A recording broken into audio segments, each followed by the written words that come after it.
And now we take you live to Sriharikota, where the advanced weather satellite INSAT 3D is about to be launched in a short while from now. Minus 20 seconds. 15 seconds. GS1 ignition, cryom, key locks enabled.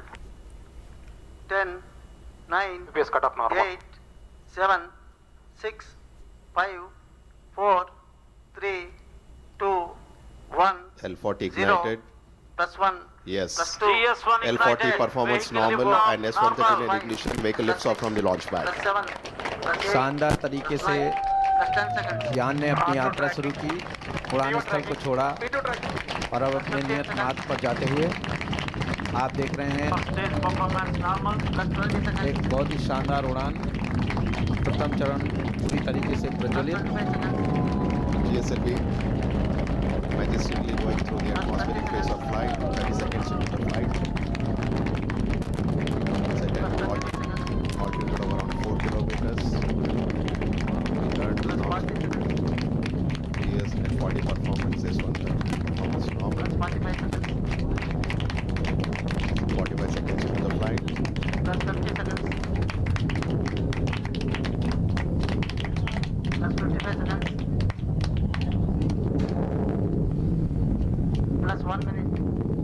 60 seconds, 12 kilometer altitude. In fact, if you look at the sequence of the first stage, we will have the L40s burning for nearly 145 seconds, whereas the core solid motor burns for 100 seconds. After the burn out of the S139, the L40s will burn. And as a single unit, the GS1 stage, which includes the L40s, 4 L40 S139 will get separated. Plus And 1 then minute 30 seconds.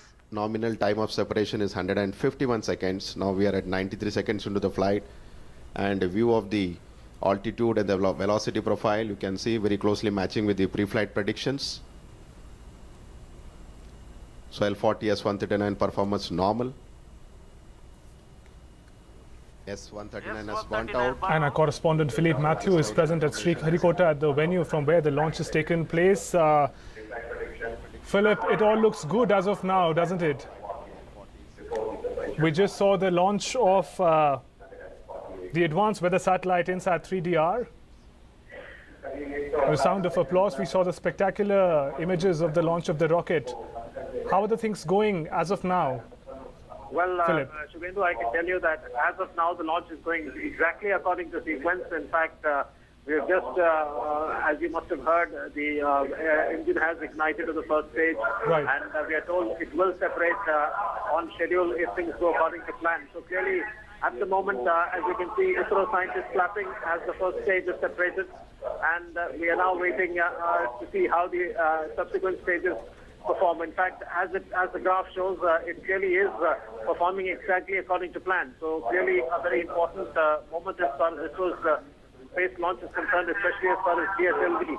Right. GSLV Mark II rocket is concerned. Right, Philip, as we are showing our viewers the live pictures from Sriharikota of the launch, give us a little update about this advanced weather satellite, INSAT 3DR, that is being taken with the rocket.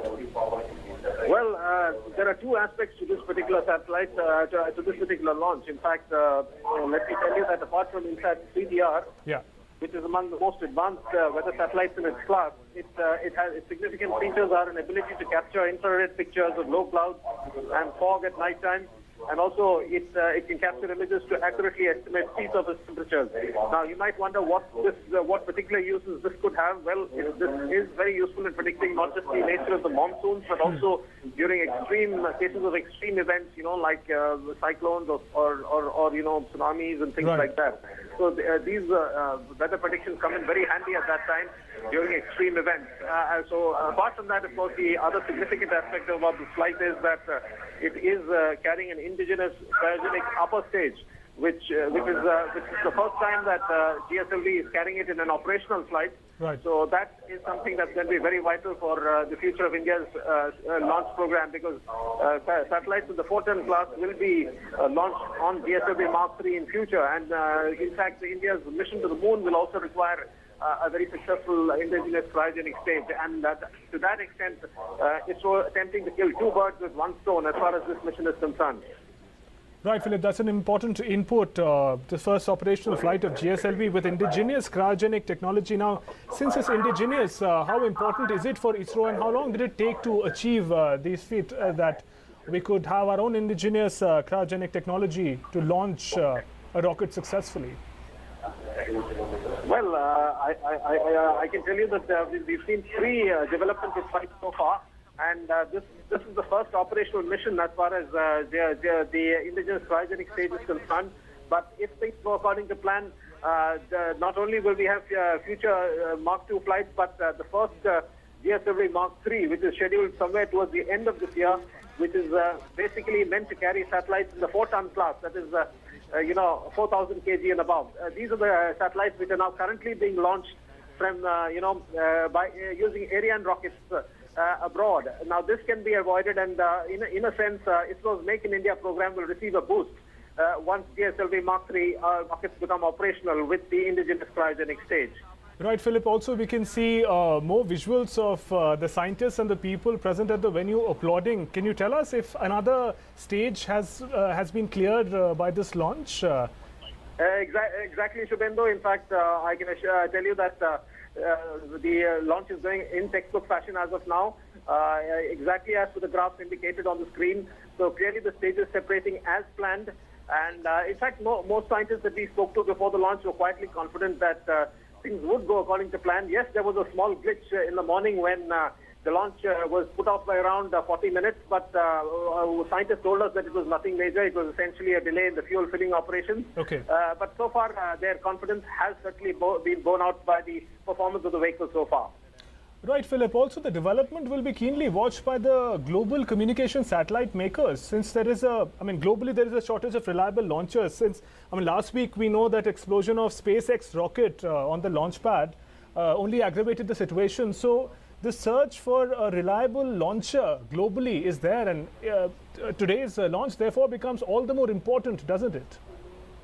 Absolutely. In fact, as you must have seen over the last couple of years, PSLV has established itself as a very credible launch vehicle, at least for medium-weight satellites, right. Satellites up to 1,500 to 2,000 kgs.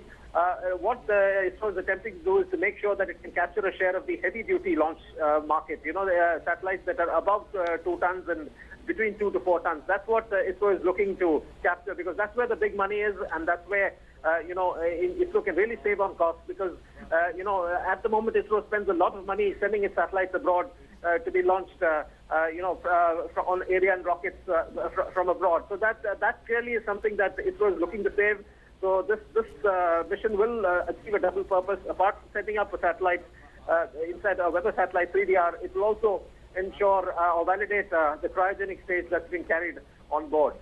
Right, Philip. And if we were to talk about the timeline, as a layperson, how long would it take for this satellite, once it is successfully put in the orbit, how long will it take for it to become operational? Well, you see, the moment the satellite is deployed, the solar panels are deployed, and it starts exchanging signals with the ground stations, especially at the master control facility at Hassan in Karnataka, and thereafter, the master control facility takes over, and the satellite will have to be moved from what's called a geosynchronous transfer orbit to its full-fledged final orbit, all of which will take a couple of days. But once that is done, then the signals will begin to be tested, and then thereafter it will enter full-fledged service. Right, Philip. Thank you very much for joining us from Sriharikota with those inputs. And as we saw that ISRO's successful launch of the advanced weather satellite